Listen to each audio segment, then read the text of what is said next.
You clicking on this video was the right choice. You clicked on this video because maybe you came from a family of poverty. Maybe, you want to just, level up in life. You want to be the first one in your family to touch a couple $100,000 or even become a millionaire, whatever it is. You're here because you want to be better. You're here because you want to grow. You want to grow spiritually, mentally, and you want to grow through currency. Well, I'm going to just hit you guys with this quick little hard fact. Many of us, and not just Americans, but many of us don't actually understand poverty, don't actually understand currency. We don't understand that poverty, wealth, currency is all energy. It's not something that's physical. Yes, the paper is physical, right? The money is physical. But currency, the idea of currency and the idea of wealth and poverty and building wealth is all energy. One thing that my parents taught me, especially my mother, and, is that money is energy. It is something that you can generate without working. One thing that my mom has always been saying for years, and it's one of her sayings that she says, is that money cometh to me, and I do not sweat the brow for it. I have it tatted on me, right? It's somewhere right over here. I have it tatted on me, and it's above a stock chart because I have money invested in the stock market. What many individuals don't understand is that currency is not something that you chase, because the chase itself isn't real. It's false, right? Chasing something doesn't mean you're ever going to get it, right? But a police can chase an assailant. There's many times where assailants go free. There's many times where in a car chase, the Dodge Hellcat wins the race and doesn't get caught. Many times where a racing, speeding motorcycle, Hayabusa or a Ninja H2, they escape the police plenty of times. So just because you're chasing something or going after something does not mean you're going to obtain it. Does not mean you're going to grab it.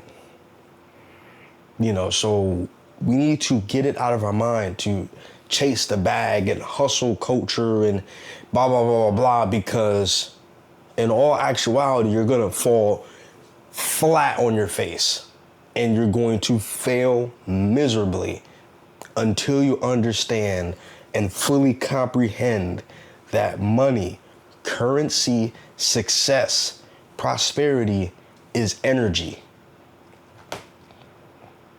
Albert Einstein, I believe, or Isaac Newton, one of these scientists, they explained that energy cannot be created or destroyed. It is simply harnessed and stored and utilized, right? Gasoline and all this stuff has always been there. It took us a couple centuries to figure it out, right? Fire has always been a thing, but it took us years, centuries for us to figure out how to start a fire and to harness fire, to basically keep it protected and not have it go out, right?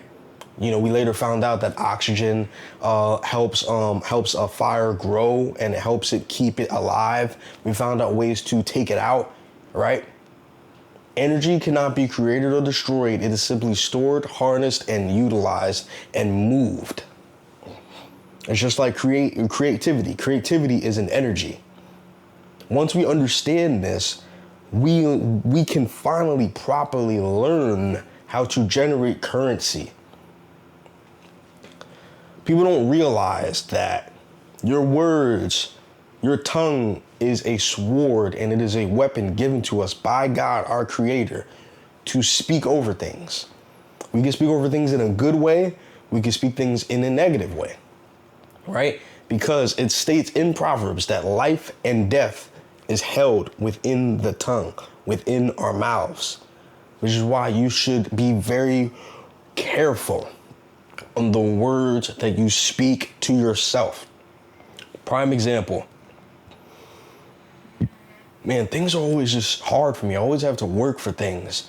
You know what I'm saying? Things just don't ever just come easy to me. Why do I always struggle? Oh man, this is just such a struggle. Oh, why is it so hard? It's just always so hard for me to save money. As soon as I get money, it just leaves. That is death. That is words of poverty, of poorness. Those are not words of wealth. Those are not words of abundance. Those are not words of abundance. That is words of death and poverty to your energy source of currency. I've heard family members talk like that. I've heard friends talk like that. Acquaintances talk like that. Peers talk like that. Coworkers talk like that. I've heard it countless times. Even the terminology broke. Oh, I'm broke right now. So you're broken? Is that what you're saying? You're broken just because your funds are low? You're broken? Just say your funds are low, but you're broke? You're broken? You're a broken individual unless you have a little bit of money in your pocket. You're broken? Watch the words you speak over yourself. This is the first part on how to learn how to generate currency. This is the first part, right? We need to realize that we are living in a spiritual world. Like, yes, this is physical. This is physical, right? My cat is physical, right? But we need to realize that we live in a spiritual world. We are living in physical vessels, but this is a spiritual world. When you go to sleep, you are transported into this, you are fully transported into the spiritual realm. That's why certain things just doesn't make sense. That's why you are spoken to about things that are going to happen in the future, because it is the spiritual realm. It is past the three-dimensional. So you have to first change your spirit to then change your mental for it to manifest in the physical reality. And I'm going to explain on how it has happened for me, on how my parents spoke over me, on how I spoke over myself, and why, for me, money has never, ever been a struggle for me. So my parents, right? I come from a long line of poverty, both on my mom and my father's side. My father's side, there wasn't really many people that had much money. Many came in the many lived in the projects. Many didn't have much money. Nobody ever had a house in their name. Nobody really, the only cars that were ever had were, the banks, because, they were loans. Never had any paid off cars, lived in the projects. Some, did drugs, whatever. And then you look into my mother's side, long line of poverty, alcoholism, all these different things. And when my parents came together, God bestowed unto them wisdom and said, speak over yourselves, speak over your seed, your children, and your children's children, that you will not be impoverished no more. And they spoke that over themselves and over their loins and over their children, and it blessed them. They slowly started to become financially literate. They slowly started to gain financial wisdom. They slowly started to learn about saving and paying off debt and the stock market and investing and all these different things. And slowly but surely, they were starting to make more and more and more money. And it bled into me to where they broke the curse of poverty that ran through both of their family lines. They broke the spiritual curse and they changed themselves completely spiritually. And that led into the mental, which then led to physical manifestations of those fruits. Those fruits being slowly becoming good stewards over finances. Because remember, let's go back to the beginning. Because now, let's remember, energy cannot be created or destroyed. It is simply stored, harnessed, and transported. So we need to remember, to be a steward over something, that means that you are a manager. That means you were given something and you're managing it. They never ever created money. They were given money because now they changed their spirit, they changed their spirituality, they broke the generational curse of poverty, which changed their mental, which then led into the physical, which then led to more financial knowledge, which then led to more currency. So now, that leads on to what I'm going to say now. With me, I was not born with an impoverished mentality. I was born with a go-getter mentality. I was born with a very goal-driven, ambitious mentality.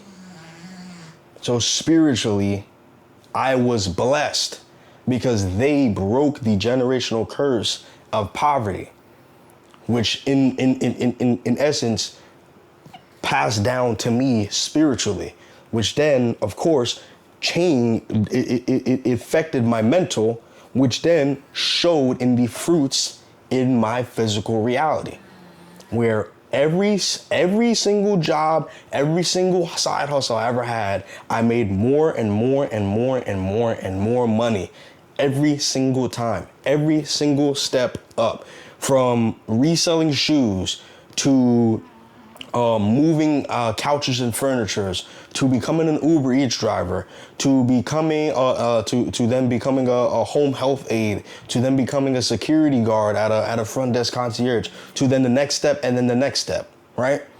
Every single time I've made more money, every single time I've become a better steward at money, and I've always had an abundance mindset, which is why I give a lot. I tip a lot, no matter if it's a delivery driver, a waiter, whatever, because I know that I don't make money. I don't chase money. It comes to me. It's given to me because I am a good steward, and I'm able to give it out to those less fortunate than me, to those less blessed than me. I am blessed to be a blessing. So once you figure this out, once you learn that money is an energy, poverty is an energy that you must escape, that you must transfer, that you must break, and you must adopt an abundance spirit, an abundance mindset, a mindset of there is no lack. Even when I lack, I don't lack. Even though right now the bills are coming and I'm like, damn, I don't really have the money, I know somehow it's gonna come. And it always comes. When you have, because you gotta remember, like, you cannot do this without God. You cannot do this without your creator. And the God I'm talking about is Jesus Christ. I'm gonna say that very proudly and very, like, there's no shame in my game, right? He gave my parents the blueprint on currency, and I'm here to carry it, and I'm here to bestow it onto all of you guys. You must change spiritually. If you recognize that everyone above you, your aunties, your uncles, your parents, your grandparents, were all poor, that means that there is a generational curse and there's a spirit of poverty, and that you must break it. You must speak over it. And you must learn to not stop. You have to stop chasing money, because money is not something to be chased. You don't chase electricity. It comes to you. It's harnessed. It's transferred. You don't chase creativity. It comes to you. There's times when I'm sitting at my dock, or I'm sitting on Google Docs, and I'm just like, damn, it's not coming to me right now. I don't force it. I X off. Whenever it comes to me, it comes to me, because that's how energy works. Energy is not something that you just create.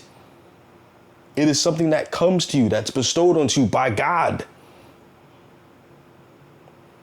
And we need to become spiritually aware, spiritually sound to be able to understand this. Because once you understand this, you understand how money works. I've never lacked. Even when I was making below minimum wage, I never lacked.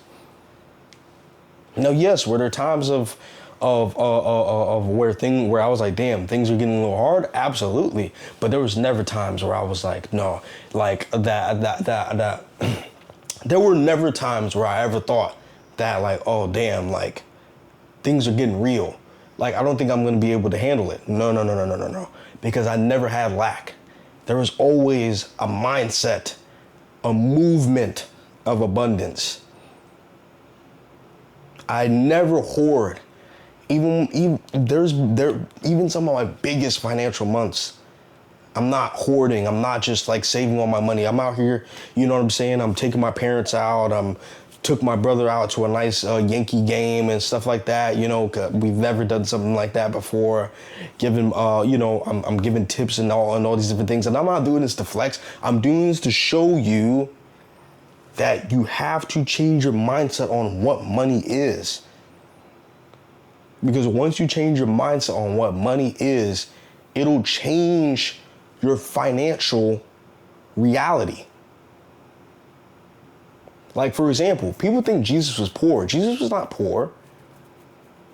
Like, do we not know that he was wearing cloth that was of one fabric? That was unheard of. Only people that were wealthy had that. Kings, queens, and what it called, tax collectors and all that stuff. Only people of that stature had clothing that was of one cloth. He was financially rich because he's God and he knows how currency works. He never chased currency. He never chased money, but it just came to him because he was a good steward.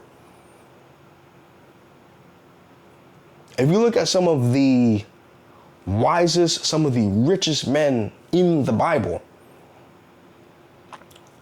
they are some of the greatest stewards and they know how to make money. They don't chase it. It comes to them. They don't worry about it. They worry about their calling. They worry about their passion. Change your mindset and that'll change your financial standpoint. Change your spiritual place to where you are not looking up at money. You are looking down at money and money is just flowing at you. I don't look at money as something oh my God, like I needed, like, no, because it is something that is a tool that I use to bless people, that I use to be able to fuel what needs to be done, my calling, and that is what it is used for. Change your mindset, change your spirituality, find God, and you will be bestowed the answers and you will be bestowed the finances on how to be a good steward over money. Because if money is your God, I guarantee you, and you constantly chase it, it'll be your fall, whether it's in this life or the next. It has been the Don's Journey. I shall see you guys in the next video.